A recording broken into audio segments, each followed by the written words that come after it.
This is the last thing I'm going to say before I head out for the day.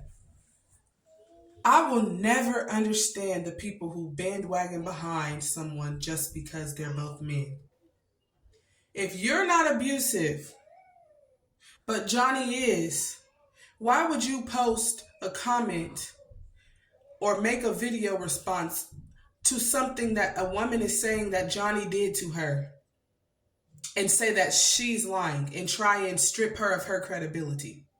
If you've never put your hands on a woman, if you've never gaslit a woman into staying with you when you knew that you didn't want to be with her, if you've never cheated on a woman, if you're not a narcissist, then bravo for you.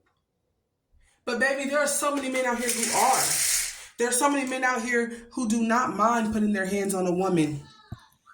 There are so many men out here who do not mind stealing a woman's money and telling her what she can and can't do, who she can and can't talk to. There are men out here who do not mind snatching a woman's phone and deleting all of her contacts and breaking her phone.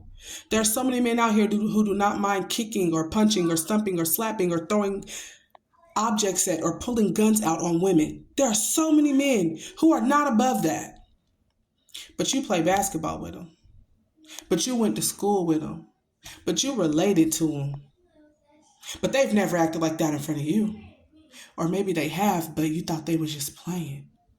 So you get on social media where billions of people are. You get on social media and you make a statement that basically strips every woman of credibility just because there are some women who lie. Baby, check the rates. Check the...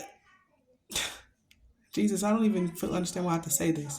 But anyways, check the credentials of all the women who were killed in domestic violence, or the pregnant women who were shot in domestic violence. Check the statistics on the women who are functioning at high levels at their jobs, in their careers, but still go home to being abused. And then you come back and tell me how dumb a woman has to be in an abusive relationship. You actually have to be extremely smart to be in an abusive relationship and make it out. You got to be strategic. You got to know how to play chess. Because if that man literally will kill you if you leave and you still wind up out and able to tell your testimony, then baby, you were very smart. Check the RosieXperience. I'm in the process of publishing a book about my life, and baby, y'all are going to know from a victim's point of mind and also from a healed woman's point of mind how exactly these types of situations happen continually in people's lives, and how having a victim state of mind or being raised by a woman or a man with a victim state of mind will open you up to continuing to be a victim until you say not me, until you say never again. Don't judge someone's smarts off of their life decisions, because a lot of our life decisions are just a trauma response to what we went through as children. There are men out here who will love you to life and still beat the crap out of you. There are men out here who will love you to life and still cheat on you. So even though there's a lot of traumatic things that happen in abusive relationships, there's a lot of love that happen in abusive relationships too. And you're torn in between the two. You're confused. You don't know what to do. You don't know which way to go. You don't know up from down, because you're so stuck in this Stockholm syndrome where you feel like the person that's supposed to rescue you is the person that's abusing you. And that's insane to think like that. You have to be a level of insane. That don't make you stupid, but you do have to have a level of insanity to feel like the person who is causing your trauma will be the person to heal you. Until you get a deep connection with God, and I don't just mean going to church, I don't just mean believing in God. I mean a deep connection where God is your father, where you speak to him about every single thing, every single decision, every single intrusive thought.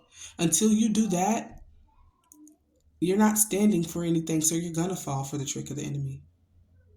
But please work on how we judge people and the things that we say out of our mouth. Because at the end of the day, the women who are stuck in those situations won't leave because they fear that they're going to be looked at like they're stupid. And y'all comments are proving that.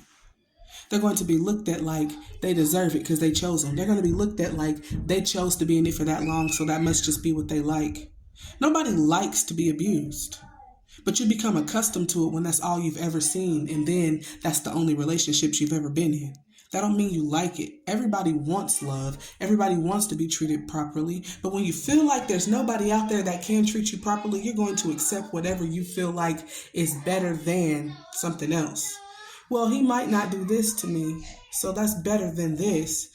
but he's still abusing you. He might not choke you, but he still hits you, or he might choke you, but he doesn't hit you. Either way, it's still abuse. There's so many different levels and layers to this. It's crazy. But baby, book coming soon, Faith, Family, Freedom. Be looking out on all my social media accounts. I will be posting a pre-sale link soon.